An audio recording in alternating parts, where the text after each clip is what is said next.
या 632 लोकांना तुम्हाला पगार द्यावा, मग काय कंटेम्प्ट पिटिशन टाकायची का? कंटेम्प्टची वाट पाहायची का?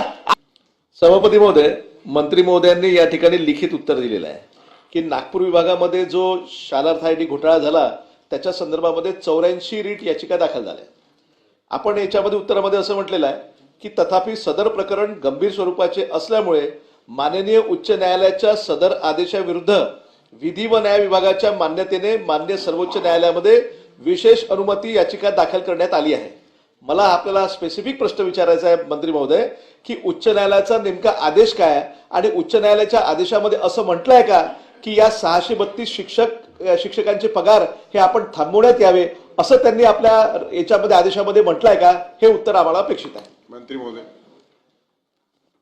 सन्मान्य सदस्य आणि उच्च विद्याविभूषित ॲडव्होकेट अभिजित वंजारी यांनी जो प्रश्न उपस्थित केला की काही शिक्षक त्या ठिकाणी उच्च न्यायालयात गेले आणि उच्च न्यायालयाने त्या ठिकाणी पगार देण्याच्या सूचना त्या ठिकाणी केल्या होत्या, ज्याच्या विरुद्ध शासन सर्वोच्च न्यायालयामध्ये गेलं, त्या ठिकाणी याचिका दाखल केली होती. तर आपल्या माहितीसाठी सांगतो, आताच सर्वोच्च न्यायालयाचा आदेश त्या ठिकाणी आला आहे आणि त्यांनी उच्च न्यायालयाला सांगितलं आहे की 4 आठवड्याच्या मध्ये याच्यामध्ये निर्णय घेण्यात यावा. न्यायालयाने त्यांना सांगितलं की यांचे वेतन काढायचे आहे आणि मधल्या पिरियडमध्ये आपण सुप्रीम कोर्टमध्ये गेलेलो आहोत.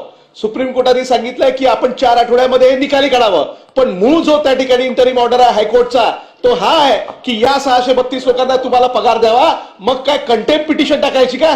कंटेम्प्टची वाट पाहायची का? आपण त्यांचे पगार कुठल्या आधारावर आपण थांबवत आहे हा प्रश्न आहे ना. आपण पगार सुरू करा ना, नंतर मग कोर्टाचा अंतिम आदेश राहील त्याप्रमाणे कारवाई करा ना.